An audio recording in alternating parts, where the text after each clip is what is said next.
just want to mention one thing about Brendan, who is really important, really in the history of our temple.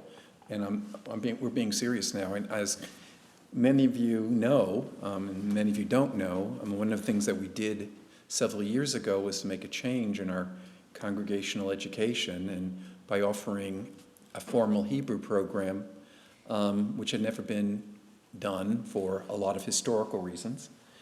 And when we formulated it, we needed someone to do it, and it was going to be something individualized, and it required a lot of coordination, a lot of charisma too, and sensitivity. And Brendan has taken it and has made it work. So we really thank you for that. I mean, it's important to the temple, and those of us who know what you've done or have experienced it, it's just made a difference for us. And thank you. Okay. Life is complicated. And nothing is more complicated than Israel. And as for American Jews, we are conflicted about Israel, because our love for it often is challenged by Israel's own actions. We have this ideal, and it's an ideal that I was brought up with. It's how I was brought up. And it's not always realized, and we're saddened by it. For Israel's first 20 years of existence, the Jewish world was united solidly behind this great Jewish enterprise.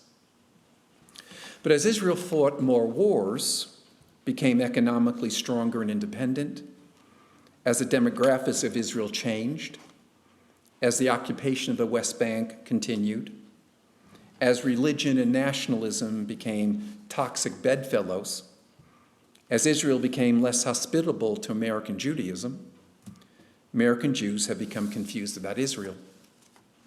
And people ask me about it all the time. These are the questions that we're always asking. How do we relate to it? Why do we care about it? Is it because the majority of Jews live there, which is the case now? It is because it's a safe haven. The world hates the Jews. We need a safe place to go. It is because it reflects democratic values. Or the Torah says it's the land that God has given to the Jews. Or all Jews must live there as rabbinic authority sometimes state. Those are the questions that we contemplate endlessly. Now, our Torah portion establishes the foundation of the Jewish people to the land of Israel. And we cannot understand Israel without this text. It is coincidental that all the stuff that's happening in Israel this week happens in the shadow of this Torah portion. But you can't understand Israel without the beginning of this Torah portion. And it states that the covenant that God has with the people of Israel is a covenant that is rooted in land.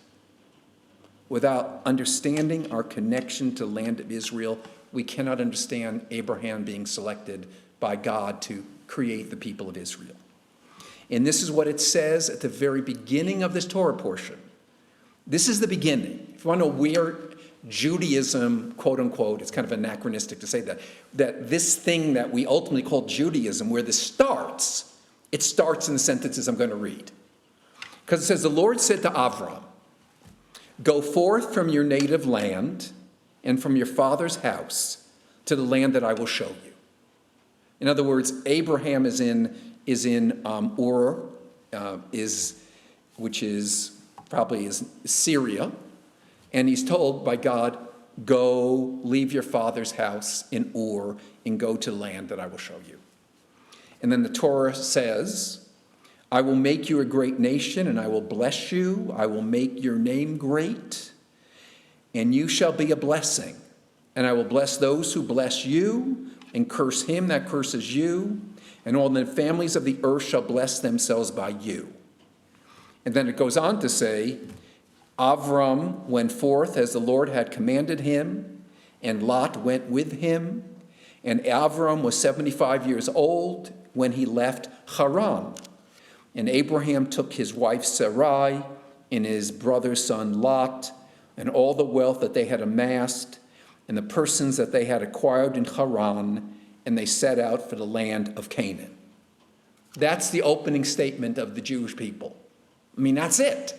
That's it. I mean, you can say all kinds of things, but you can't really talk about Judaism or talk about the covenant or talk about Abraham, Isaac, and Jacob without understanding that this is where it starts.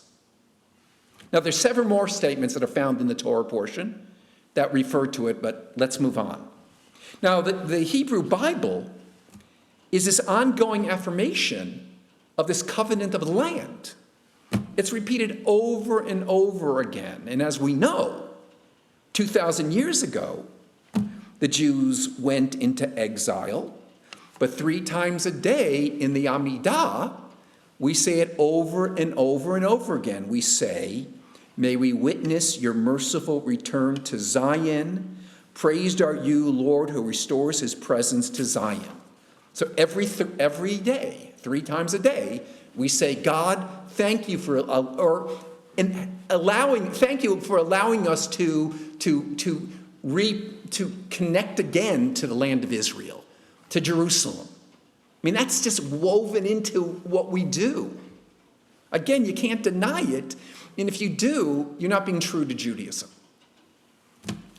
So, when Israel was formed, there was a commitment to creating a democratic, pluralistic, tolerant political entity. And in a Declaration of Independence, written in May 14th, 1948, the Israeli Declaration of Independence, and you can go in Tel Aviv to Independence Hall and you can go see it, where it happened. This is what they wrote. This is the important section for us. The state of Israel will be open to immigration of Jews from all countries of their dispersion, will promote the development of the country for the benefit of all its inhabitants, will be based on the precepts of liberty, justice, peace, taught by Hebrew prophets, will uphold the full social and political equality of all its citizens, without distinction of race, creed, or sex, will guarantee full freedom of conscience, worship, education, and culture, will safeguard the sanctity and inviolability of the shrines and holy places of all religions, and will dedicate itself to the principles of the Charter of United Nations. If you want, when I was growing up in the 5th grade, we had to memorize the big section of the Declaration of Independence. Did anyone have to do that also? I just went to a superior school than all of you did. But, okay, so if I was going to have every Jewish child memorize something, I'd have them memorize this, along with the Shema, of course. But because this kind of states it. These are the ideals. These are the values. This is what it's all about. And it not just speaks about the state of Israel, it talks about what kind of liberal values we believe as members of the Jewish people. Now, this is the Zionism that I believe in. This is the expression of my own vision for Israel. This is how I was raised. Free, democratic, tolerant Israel. Now, of course, ideals are hard to achieve. It's hard to hold on to ideals. But this is the hope and this is the vision. We were told and we were raised that Israel was not a nation like any other nation. It was not a nation only guided by power and expediency, but a state where Jewish ideals and values enter the public domain and foreign policy. It is the core values of Judaism that make having a Jewish state worthwhile. It wasn't, Herzl said one thing, we needed a political entity. Achad Ha'am, the cultural Zionists, said, okay, we want a Jewish state, but it's really important to remember that the state has to be Jewish. Now, we know about the election that took place in Israel this past week, where Netanyahu's bloc has won enough seats to create a government. And it was a free election, and Israel still believes in counting votes and majority rules. But the results, and I'm speaking from my point of view, I'm not speaking for you, I'm not speaking for anybody else, I'm just speaking from where I'm coming from. The result, to me, is troubling. The new government will possibly, it hasn't been formed, but it's inevitable. The new government will include undemocratic, racist political parties who want mass deportation of Palestinians, who want to outlaw Jewish-Arab intermarriage, who are homophobes, who want to allow the use of live fire against Palestinian rioters, who want the annexation of the West Bank. I am not someone, you've heard me talk about this, I'm not someone who thinks that American Jews have a right to tell Israel what they should do or not do. But we have a right to affirm our own beliefs, to tell the truth, to express them to the Israeli government. I mean, I feel I can do that. I do it for me. I don't do it for you, and I don't do it for the synagogue. I do it for me. Our reform movement has never been more articulate than it was this past week in a statement that it made in reaction to the election. And let me read to you the most important part of it, which kind of summarizes my sentiments as fully as they possibly can. As Netanyahu assembles his coalition, we are profoundly concerned about promises of the cabinet positions he has made to Bezalel Smotrich and Itamar Ben-Gvir, the leaders of the ultra-nationalist religious Zionist party. Their platforms and past actions indicate that they would curtail the authority of Israel's Supreme Court, inhibit the rights of Israeli Arabs, Palestinians, members of the LGBTQ community, and large segments of Jews who are not Orthodox. Including Ben-Gvir and Smotrich in the government will likely jeopardize Israel's democracy and will force the country to reckon with its place on the world stage. Let me continue. It will almost certainly lead to challenging moments in U.S.-Israel relations and will be painful for Jews worldwide who will not see the Israel they love and believe in reflected in these leaders, nor in the politics they pursue. The final paragraph. Our commitment to Zionism is unwavering, and we take some comfort knowing that our partner and colleague, Reform Rabbi Gilad Kariv, who I know very well, will remain a strong voice for democracy and pluralism as a member of the Knesset. We look forward to working closely with those across the political spectrum who share a commitment to the fundamental ideas enshrined in the Israeli Declaration of Independence. I reference that.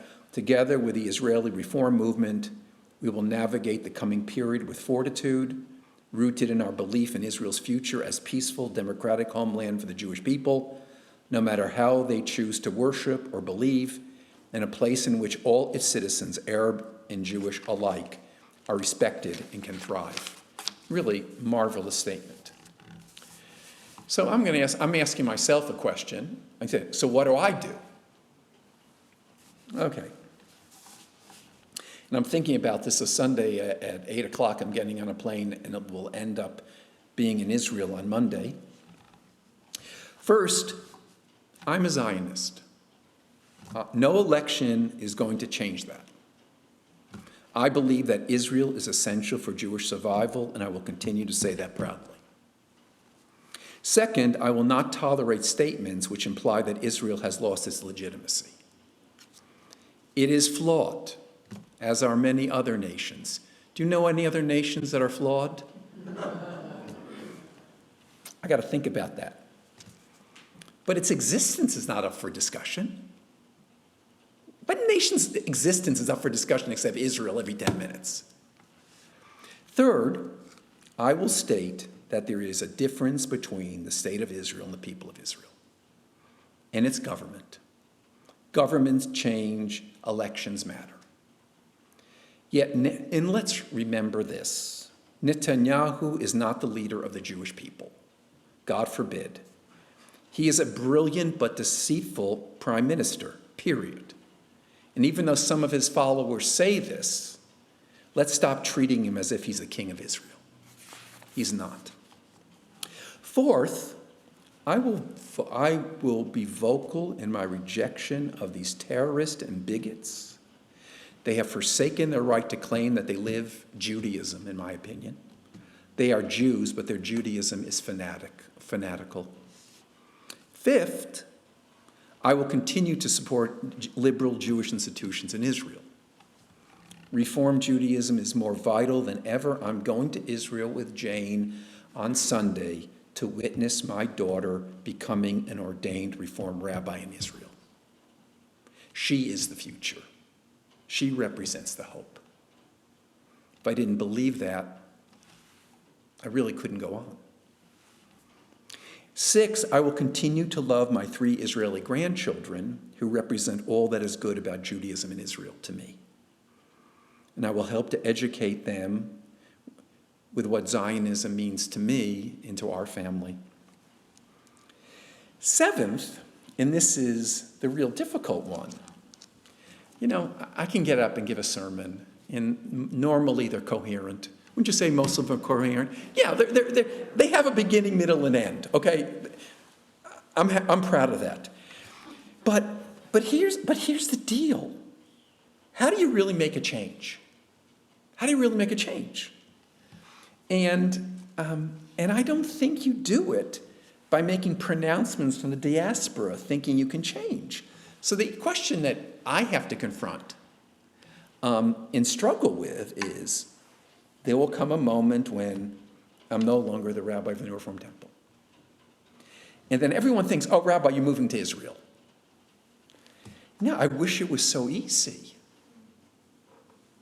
I wish it was so easy to get on a plane. Yeah, I can get on a plane, and I'll get off the plane, and they'll hand me an Israeli passport, and they'll give me taxi money to get to wherever I want to go, and that's basically it. I mean, they'll give me some other stuff. But the reality is, how do you make change unless you're there and you vote and you protest and you pay taxes and you speak the language and you try to convince others that what you believe? So the thing that I have to struggle with is, do I have the courage of my convictions to say, is it so important to me to make a change that I get off my rear end, stop pontificating, and actually go to a place and vote to change the government? I mean, I think that's really what it's about. I mean, aren't you tired of people? You should be tired of what I'm talking about tonight. Because most of you agree with it, some of you agree with some of it, fine. But all the sermons that conservative Orthodox Reform rabbis give in the United States isn't going to change one thing in Israel. It's not. For most people, and most of us aren't going to make Aliyah. But I don't think that we should give up speaking about what we think are the values that we hold dear relating to government in general and Israel in particular. We need to state it in a positive way. We don't need to keep kicking the Israelis, even though I'd like to. I think what they did was crazy. But I think that we as American Jews have a great gift to give to the Jewish people, to say what we believe, to take sides. It's time that we all take sides about this. I have. Shabbat Shalom.